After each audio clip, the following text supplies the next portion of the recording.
2 seconds.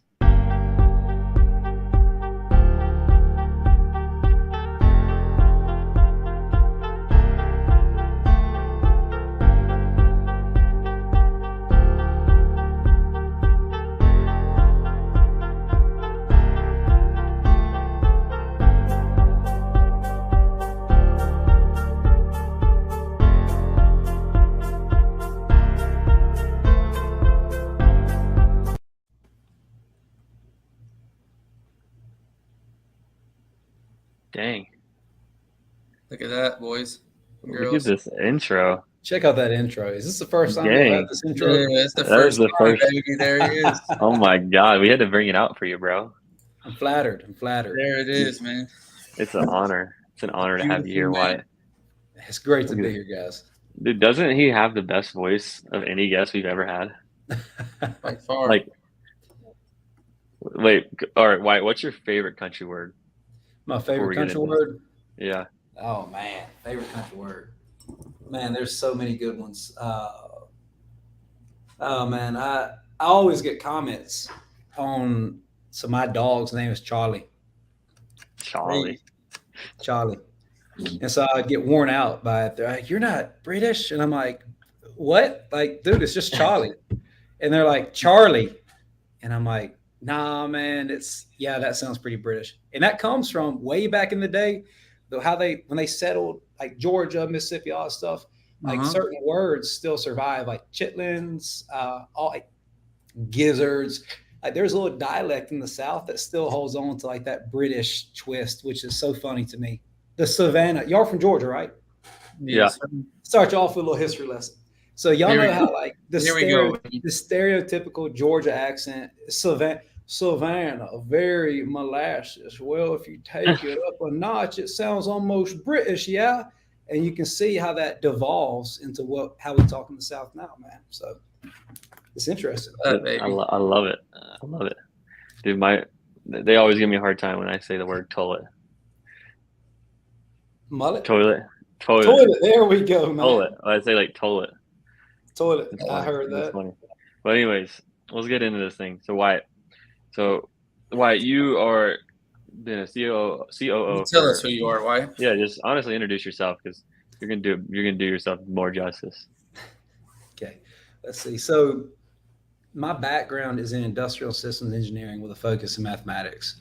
I've worked in medical devices as a project engineer, utilities engineer. I was wrapping up a capstone project in my engineering degree, and a buddy of mine called, or had dinner with a buddy of mine. He just started an REI company doing what we do. And we just, he just had a kid, he's having his business, and it was like 6 people, man, right? It's like 6 people. They had something that worked. It was like the 2 owners, 2 roommates from college, and 2 assistants. And, they found a way to make money. I didn't have any experience in wholesale. I don't know real estate. I was just an engineer, honestly, and I had enough work experience to where, I'd worked in Mississippi and also in Puerto Rico. So it's like I had this broad worldview, and I got lucky to work with some really smart guys who cared enough to see me, to push me to take on bigger challenges when I was an engineer, to think outside the box, to think about business while you're in the plant, right? That stuff's important. And that's kind of my perspective, like systems engineer, we're talking about business, right? And I'm like, bro, have you heard of a system or a process? He's like, we'll take 2 more, right? He understood the need in his business, and he's an awesome dude. And, it's kind of came in the next day, met the other owner, and gets to talking and just makes something work. And so I do that for about a year and some change. And the business grew, leadership made good decisions with hiring, and, we built out the systems. I learned Salesforce. That was a huge thing, man. I realized pretty early on, the quote was learn Salesforce, and you won't have to learn it, and you shouldn't have to worry about it in about 2 weeks. It should be a 2-week thing. And that was a lie. That was such a lie. To this day, Salesforce is my job. So I learned Salesforce, and I learned how to express our system via CRM, right? So by the time I leave there, like the business had done great. Got like 24-ish people, revenue went way through the roof. Like there was some big growth. It was exciting. We were hitting our metrics.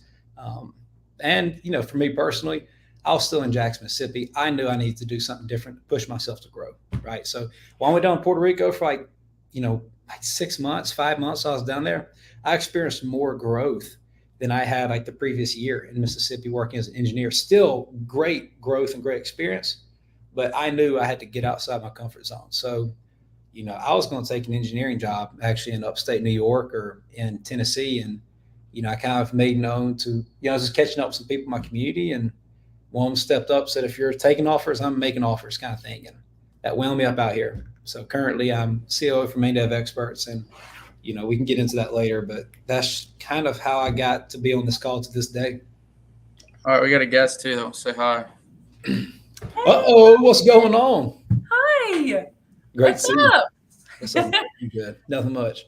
I was listening to the podcast upstairs. That was me commenting, my bestie. Oh my goodness, there you are. Hey. Well, Did you guys know meet it. at CG? Y'all met at CG? We We met did, with this you past there, CG. Chandler. I think. Oh, yeah, that's right. I don't think I was there. Did you leave already? I don't know. I think I might have. Either way, I don't get it. Yeah, we But- met at CG. Heck yeah. Also, if you didn't know, that's Dino's fiance now. No, Hey, that's my guys. ex-fiance. For everyone who hasn't seen, You guys have But- fun. we'll do our best. But so Wyatt, you lived. So I think this is interesting because we've hung out a few times, and you worked in Puerto Rico for and you're fluent in Spanish, Yeah. pretty dang good. What was that like? Puerto Rico. Yeah. So Yeah, what was that? What was that experience like? How did that shape you? Oh man, living in Puerto Rico, learning Spanish. Both and. Oh, Los chicas? just the whole experience as a whole. What was your time? So, I had a passion for language. I love learning language. I'm right now Spanish and English, but I kind of flirt with Portuguese, and I have a bunch of friends who are Pakistani. So I throw around some Urdu words every now and then to mess with them and just honestly make their moms laugh. Like that's my shtick. But being in Puerto Rico, yeah, man. So I'd say this is the language bit was kind of in the bag. I still had to learn, it's a challenge, but it really taught me to connect with people who, it's like growing up in Mississippi, you get one demographic is Southern, and that's broken up into really two places, right? Black American, white American, and there's all sorts of people in Mississippi, but the 50, the 48, and the 48% is like that. So really, you get one type of person in the South, Southern. But going down to Puerto Rico taught me to connect with people who did not have the same upbringing, right? Because even if you're from a different neighborhood, the laws of the culture are roughly the same, right? You're Southern first. And I can imagine it's the same for most regions, but it really taught me to connect with people and also to better understand people who were raised differently and had a different experience than myself. And Spanish was a great gateway to doing that. I learned to really just experience joy with these type of people. What's up, Allie? So yeah, I'd say from a personal side, it developed me in that way. I learned that if you really want to be effective in working with people, you need to meet them where they're at, right? It does me no good to demand somebody, get like me. And it's like, man, I don't understand where you are, right? And that is a good example. Is all right, hey, Efrain, I really need you to help me with this. Hey, man, me English, not that good. So all right, man, I'm going to communicate with you in a way that's more easy for you to understand, also challenges me. And the same goes in business. You're working with other real estate investors. It's find out a way to connect with them. And I say from a business standpoint, I was put around people who had a more macro understanding of what was going on in the plant and why it was important to the mission of the company. And I really didn't think that stuff mattered until I worked there. And it's we all bag on corporate America, but when you're doing $45 billion and it's your core values, they matter. So I got to bump into upper management who understood what we were doing, why we were doing it. If you listen to Joe Rogan, this is during COVID. There's a bit in a YouTube clip talking about Puerto Rico. 87% of the world's saline bag solutions are made in one plant, Puerto Rico. That's the plant. So the guys who ran that and who brought that plant back from a very, really did some good work there. They passed on their perspective to me, and that formed me in a lot of ways. I think it helped me learn how to think, right? So with them having the core values, because we, that's one of the things we preach a lot is have core values, have a purpose, all these, core, one place for everyone to go. What did that, why did you change your mind on that being important? What about it really shifted your perspective? I thought it was corporate cannon fodder. I thought it was honestly, I was like, this stuff, it was like, it's corporate, therefore it's not any good. It's witchcraft. It's like, these guys, it doesn't matter, whatever. And I'll say this is like, it was less about like every day we wake up and we recite the mission statement, but it was more about like, hey, we save and sustain lives in our corner of the market. So they really understood where this company stood in the market because like, who our competition is? J&J. You know what they're worth? Almost $500 billion, like 350 billion. That was before COVID. So it's like we were roughly 40 or 50 billion, and we excelled at a few things. And these things were concentrated to a few plants, right? It can't all come from everywhere unless you change how you do your manufacturing and go from centralized to more like spread out or something. But that's a little above my head. They knew, all right, our mission is to save and sustain lives. Okay, great. Hooray. Like that's a great thing. But for us to remain in operation as a plant, like this product it's life-saving. And you just kind of back it down into the day-to-day. It's like to save and sustain lives. And again, it's probably not that cheered. But it's like we dominate this one part of the market. And to do that, we have to have this level of quality. Right now, we can talk about where in our plant we need to go because we have everything measured. Right. And everything is in a system. Like this is a closed system. Like we get raw goods and we ship finished product. Everything is accounted for in between that. So again, you can hearken people to this save and sustain lives. But again, it all kind of gets backed into where do we need to improve the entire system, not just an area where we can improve for the sake of improvement. The system of local optimums is a system destined to fail, right? So that was kind of the what I was picking up from the senior leadership. I like it. So, yeah. I like it. We got kind of some interesting comments. Apparently, my hair's a vibe right now. I wonder what kind of vibe it is. And then appreciate it. And then someone was liking what you got to say. So that's what's up. So Wyatt, so tell us a little bit about what got you over into Phoenix working with Main Dev. So they Can took you me. mute yourself, Gino, by the way? Sorry.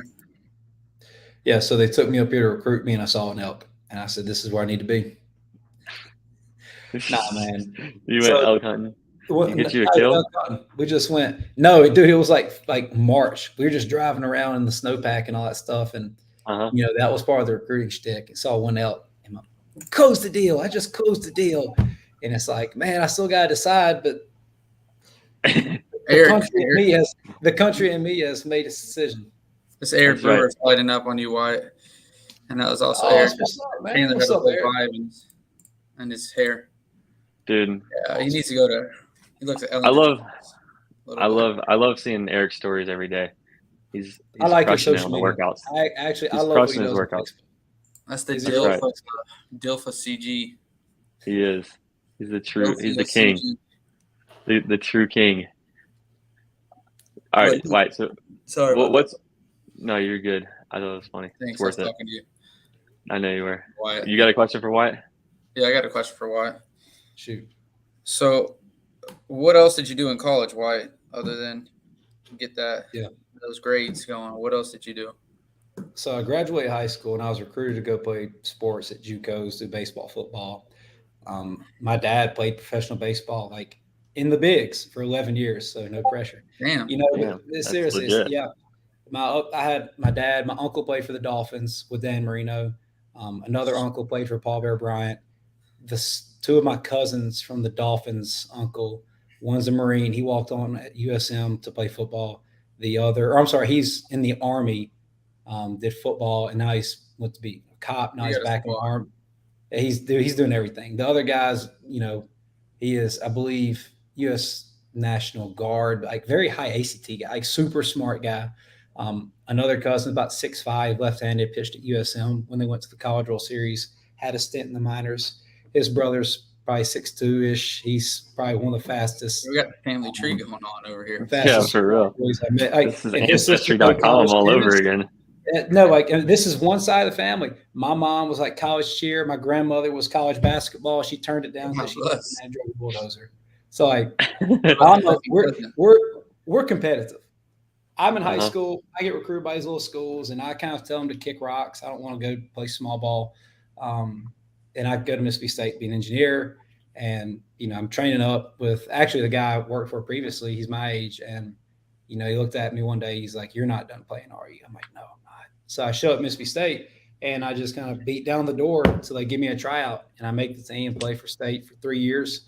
Got to travel some, go to the bowl games, all that kind of fun stuff, and play defensive back first and finish my career as a receiver. Speaking of Dan Marino, though, caught my boy lacking on the plane to Vegas. Who is that? On the way to Vegas, Dan Marino was sitting next to me. No kidding. Yeah, first we're sitting there just chilling. I didn't even know halfway through the flight. Got my man off guard. He got Dan Marino's fingerprints on his phone. He's never watching that thing. Yeah, he grabbed my phone and checked built some good rapport with him. But yeah, no, see, that's interesting. So we play football, so you're obviously competing your whole life, right? So I'm tell me how that transcends into business. Do you see any correlations in what you've been doing, and maybe not just? Go ahead, elaborate for everyone. So I define competition, and this is how main dev will compete, and I will die on this hill. Let's talk about main dev. What is main dev real quick, and then we can talk about how the sports relates to it.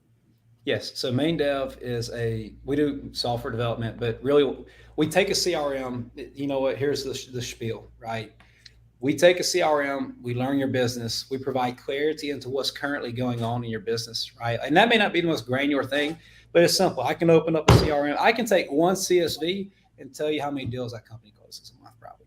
Like I can just look at your opportunities or your appointments, whatever it is in Podio, and I can tell the effectiveness of the company. And we never call babies ugly, right? But when people come to us, they have to be ready.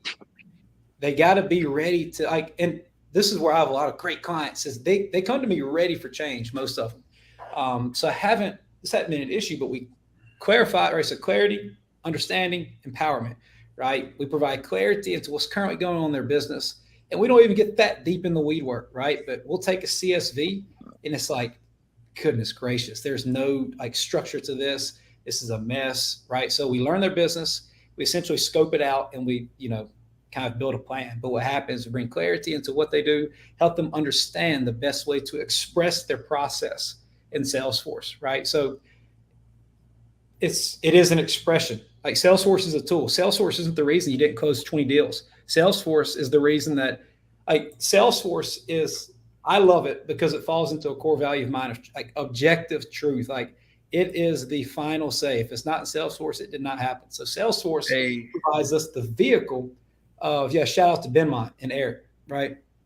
Salesforce is the vehicle into objective truth into our business. If you've read Traction, you will Salesforce is what gives you the scorecard. So we help them gain understanding of how to best express their process with best practices in Salesforce. And then we empower them to make decisions based off sound data that we have captured because main dev built it out, right? So again, this ain't perfect, but the idea is we learn your business, we build it, we protect the data, and now you can make money-making decisions based off your CRM, based off the data in your CRM that has been effectively processed, right? So everything has a bucket, right? All your leads are either unqualified or qualified. Or the cold drip, I'm fine with that. Opportunities are either closed won, cold, closed lost. Transactions are either closed or lost. Everything ends somewhere. And what I've done in the past is essentially built inventory to play into this theory of constraints idea of fallout and throughput and bottlenecks. So that's the tangent on main with athletics. This is the hill that I die on with competing. I've grinded myself to a pulp with trying to perform, right? And man, I'll always compete. That's easy. What I've learned in business, and this will be main dev, we compete with, I'll put this, a level of value provided to the customer, level of service perhaps, not on head count, not on customer count. Client count is irrelevant. If we have 20 clients and none of them are getting service, then we won't be we could have 50 clients. It doesn't matter. So competition in business, what I believe, and I will die on this hill, is level of service to the client. The client may not always be right, but here's something I've learned in software tech. They understand your product better than you do because they have to use it every day. So when they come to you with dumb kitchen questions, what we've learned is like to give them tools to empower them to learn the system, not just fill the needs. They need us again. Like we create lasting value by helping these guys like understand their system. And man, that's one of our big rocks right now. But that's competition to me in the workplace and business, is competing to better serve your customer, not competing to get more clients. Clients, that's a lagging indicator of you're not a piece of crap. You know what I mean? So it's like, that's my thought. I like it. It's gonna be. We got Justin down here. But how can they reach out to you too? I know we'll get it later, but how else can they reach out to you if they need some left main dev stuff done? Yeah, man. Find me on LinkedIn, Wyatt Powell. Man, that's the first time I heard that one. I know, me too. corporate, baby, corporate. Message me there. Instagram. If I can drop my Instagram somewhere, I'll do that. Yeah, we can put it in here. What is it again? It's Tombstone, baby. Hey, yo. Tombstone. And the second, yeah, you got it.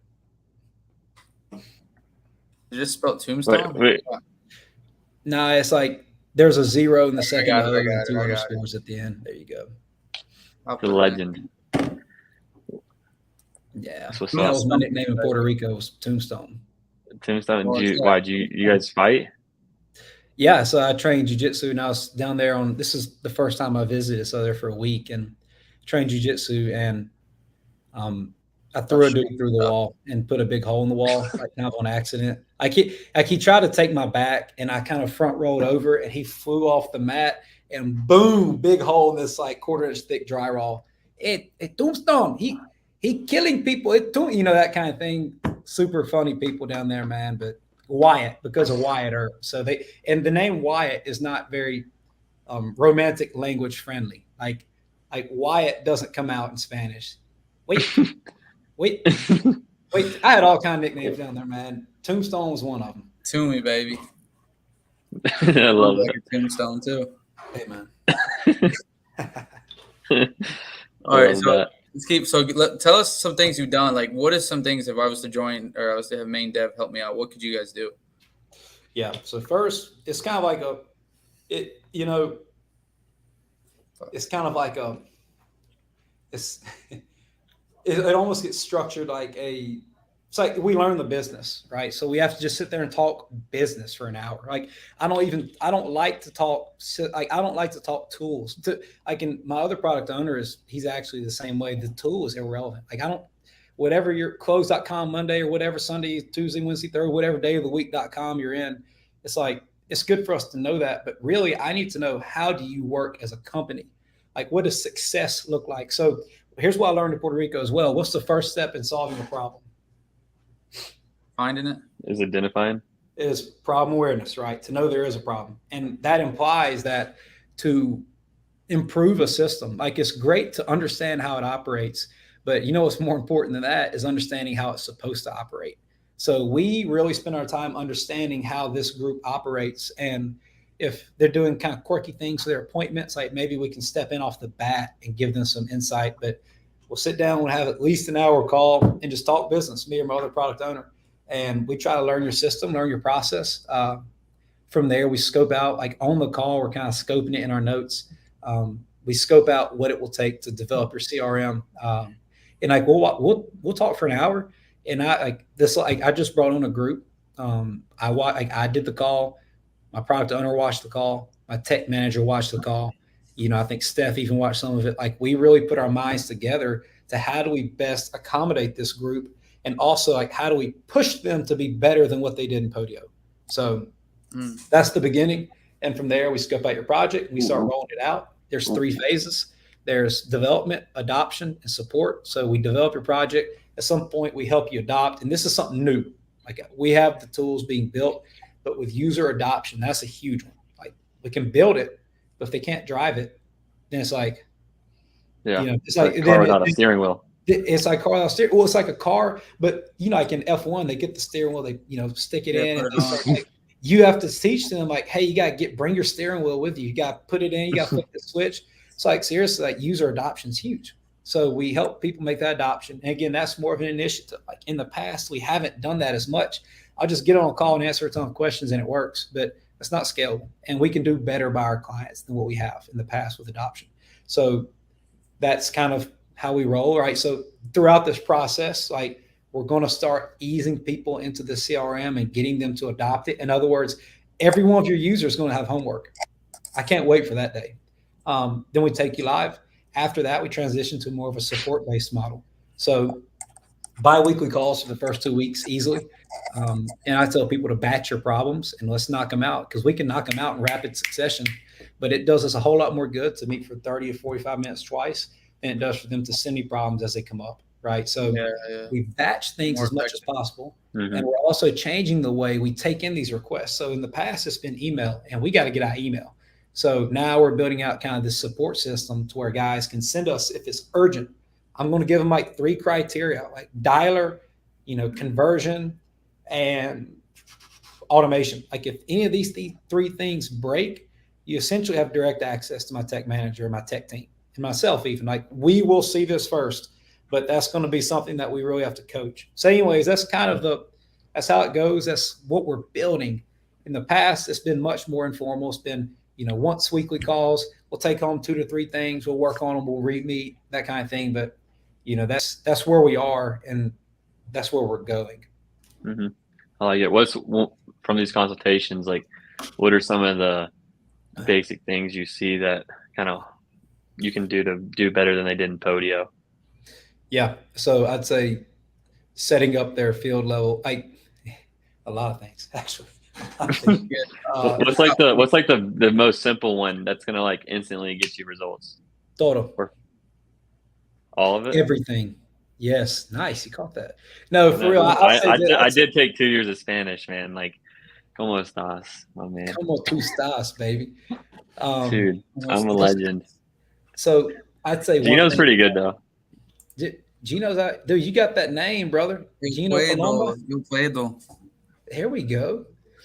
Vamos a la playa. Vamos para la playa. Yes. Podio, baby. Hey, let's go. All right.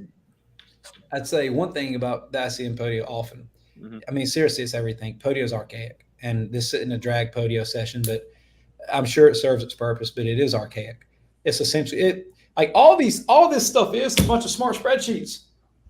That's all Salesforce is a big Google sheet with a bunch of rules. Once you start to understand that, it helps. It's a database. It's an Oracle, right? Now, Podio, I'd say one thing I see with Podio that hurts them a lot is, at least when we make the transition, is their data is always dirty. It's filthy. It's like, here's a good example. It's like there was one time we pulled a lead and we had a disagreement with a client. It's like, this is a dead lead. So let's look at the lead. Okay, so one, their Podio layout's different. It's like leads, appointments, closings, sales.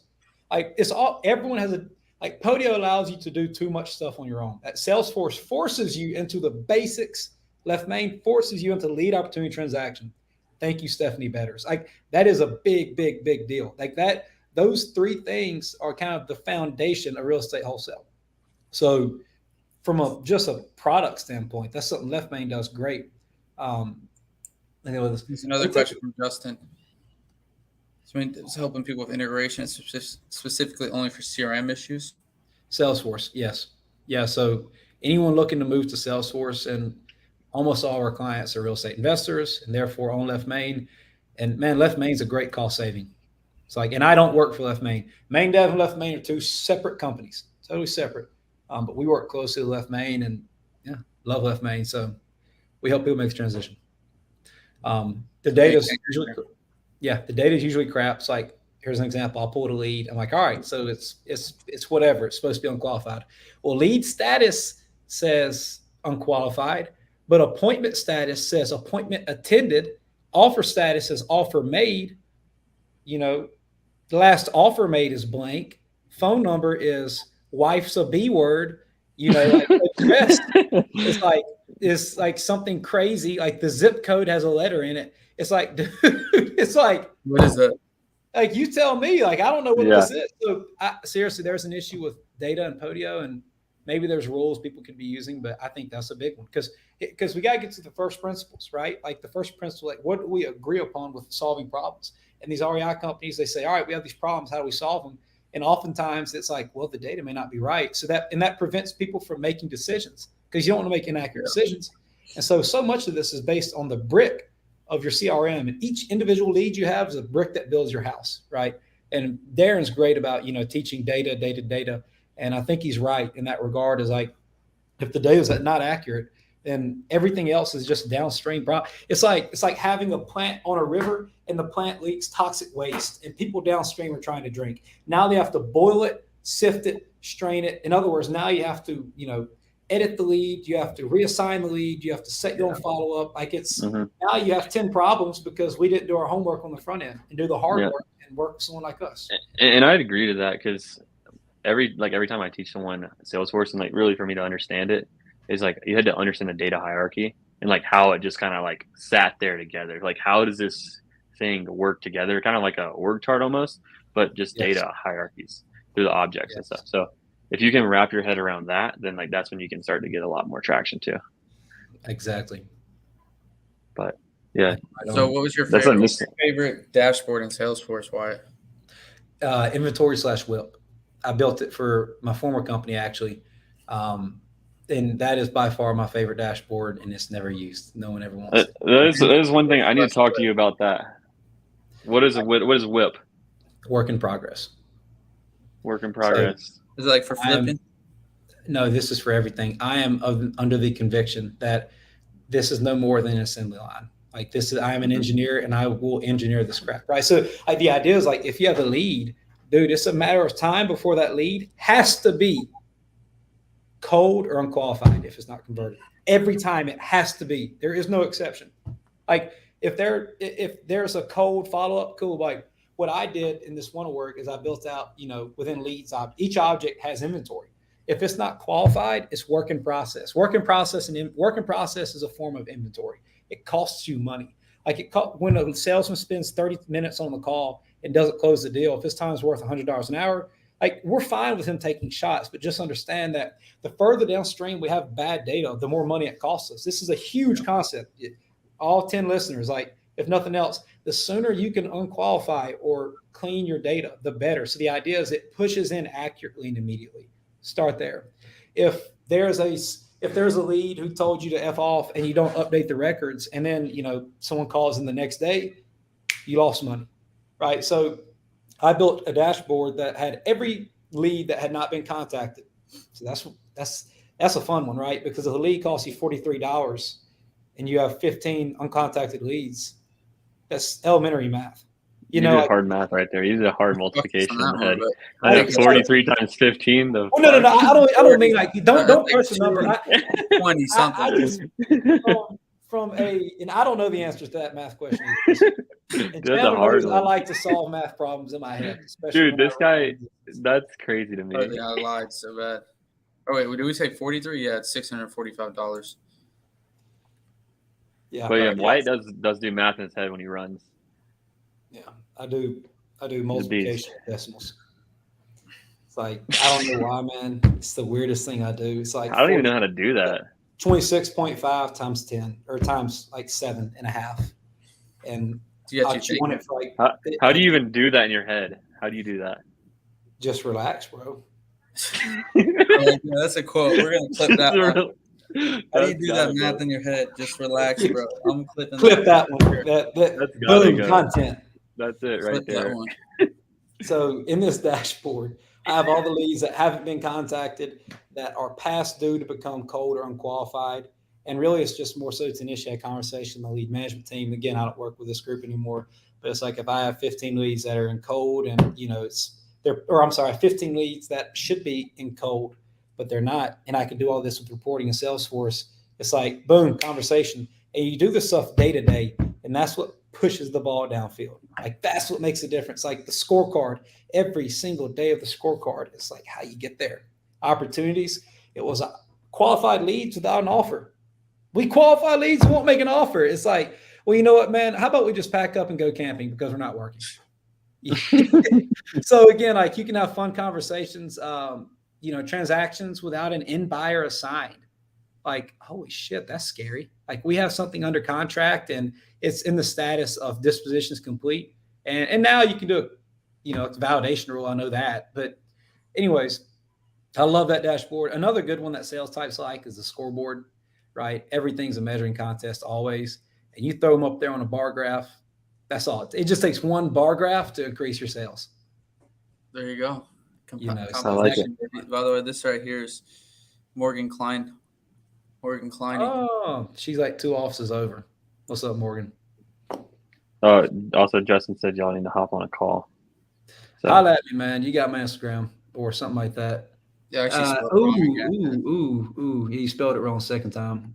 I know. It's the first time I think you spelled it right, though. TOME. Yeah, but I got it now. It's on mine and Gino's stories, I believe. There it is. Tombstone hung like a horse, but anyway. Jesus. The question said, "What's off limits?" I said, "Nothing."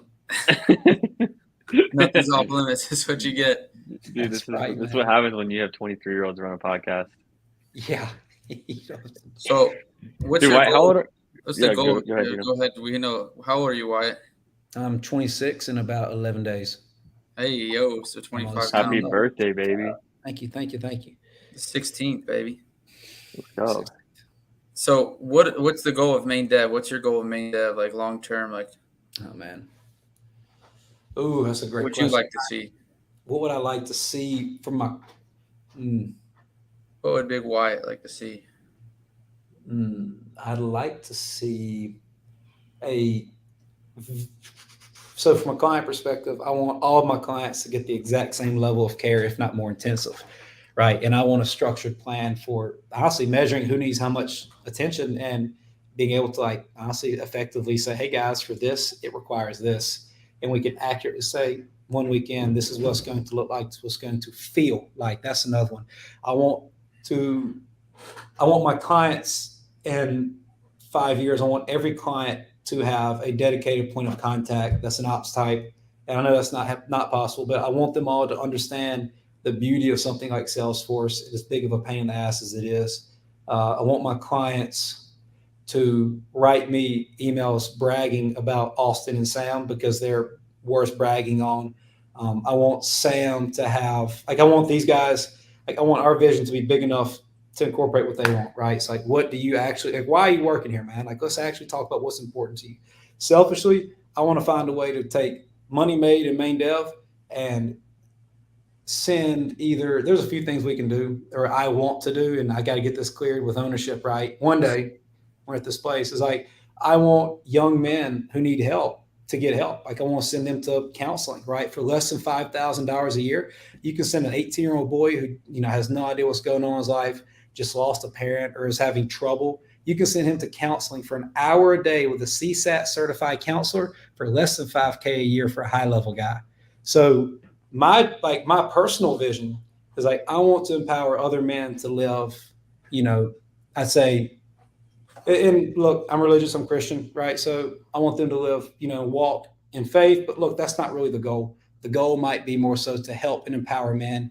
And I'm a Christian. We do that our way, I guess. But man, I'd love main dev somehow to set up some kind of program or something that helps young men and helps young men really get connected with mentors. That's kind of the end game is younger men meet older, wiser men who can help them and share with them and impart on them an experience, an actual, something that actually lasts, right? Yeah. Because counseling is great, but what you need sometimes is that older brother to call. So if I can help young men find that, what I found when I was young, that's my life's actual mission. And if main dev can help me accomplish that, that let's do it. So do you feel like do you feel like having a mentor in your life just do you think it was lucky, or do you think you put yourself in a position to get good mentors? Certain ones I kind of sought out, right? And I'll say this, I had mentors kind of looking back on it, I've had several mentors kind of seek me. They would meet me and, if nothing else, man, I'm an intense guy. I'm passionate. I really care about my work. I was raised that way. And I think those values my parents passed on live on in me and are vibrant. So I've had several mentors kind of seek me out. And then one day I was kind of like, why don't I just intentionally ask, like, will you mentor me? So when I was young, I was put in a church with older men who really knew how to raise other men. So that was lucky. But as I got older, I kind of sought it out. And if I did work for somebody and I really appreciated them, I'd be like, hey man, I want to keep up with you. I'd love to call you, just get your perspective. And man, I got a lineup of, other men who are there. And if I need an opinion or I need to bounce some things off, or I just need to take something, like they got my back. I like that. I Yeah, like it. right there. Well, like overall, because I mean, obviously, it's like we're pretty passionate about it, and I think mentorship and education, all that kind of stuff, is the key to going places faster than anyone else. What were some of the big levers that or doors that opened for you, like mentorship? Oh man, the doors that were actually open, getting a job in Puerto Rico, right? Like the guy I worked for when I was in Mississippi, like I didn't even work for this guy, but he was the head of maintenance, and he's a Puerto Rican guy. Actually, for whatever reason, we had like 20 Puerto Ricans at our plant, which is so random. Like that's like more than the entire state. So I was kind of like, again, I love hanging out. They're very similar to Southern people, like laid back, have fun. So we got to know each other. But that guy like pushed me. He's like, hey, I work for this dude on the island, and you should email him. He's like, he said, I will co-sign you. And I didn't even get, he didn't write me a rep. He just said, apply. And he said, if you need to, just mention me. And I didn't have to mention his name. But like that's a door, man, like an actual professional door. Yeah. Heck yeah. I like it. Heck yeah. I like it. So all right. Well, minutes here. We get a couple minutes until we wrap it up. Wyatt, I want you to think about what you're going to leave the listeners with. You left some good diamonds in here today, some golden nuggets, just like I knew the Mississippi boy would do. And that's right.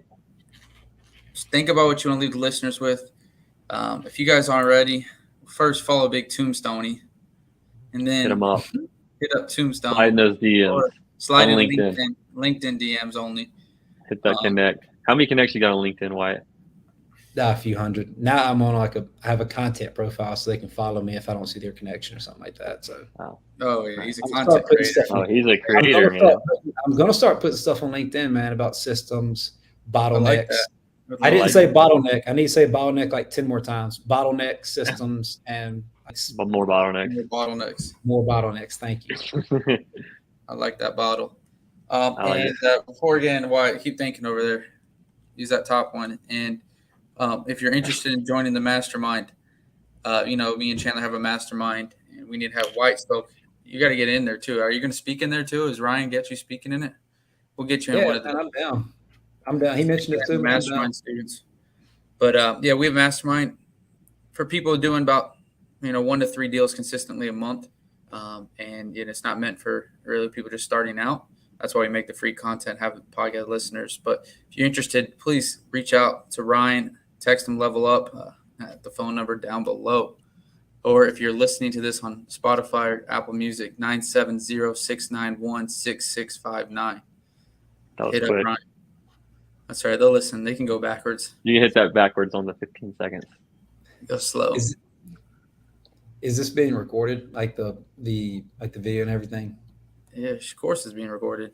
Heck yeah, man. Can't let that face go to waste. You got a copy of it forever on YouTube, bro. Look at that. Yeah. Don't let that face go to waste, baby. All right, Wyatt. Oh, crazy. What do you got to say, bro? And let's see. You just zoomed everyone out. I was trying to get Wyatt just have a solo shot on this. Get a solo shot on Wyatt. How do we do that? There it is, right there. Money is. Walks and bullcrap talks. No, for real. I'll say this. A system of local optimums is a system destined to fail. You are only as good as your weakest link. Like wherever your bottleneck is, and there's like the 5 steps to exploiting a bottleneck theory constraints, like identify, exploit, subordinate, elevate, repeat, whatever it is. You're only as good as your weakest link, right? If you have a system that runs, and we'll use the REI example. So maybe you have 10 leads a day and you can process and effectively work only 8 of them a day. And of those 8, you get 2 opportunities. And you only work one of those. You work both of those a day. and then you close both transactions or whatever, like you have a bottleneck in your leads. Like you can only be as fast as you are in your worst spot. So again, easier example, if you have 4 workstations, input, output, 4 workstations, and it's, the efficiency percentages are 70, 80, 40, 90. You will be a 40% system until you improve that bottleneck, that one number. So go in peace, go read, up on systems engineering, or just call me. I think Wyatt might be the only person who talks as granular about numbers as I do. I like that. Man, I live and die by it. That's right, baby. There we are, baby. All right. We appreciate y'all. Wyatt, thanks for coming on. I love that Mississippi boy. You guys reach out to Wyatt, hit him, and slide in those DMs on LinkedIn. Don't let your wife see him, though. That's right, though. You got to be careful.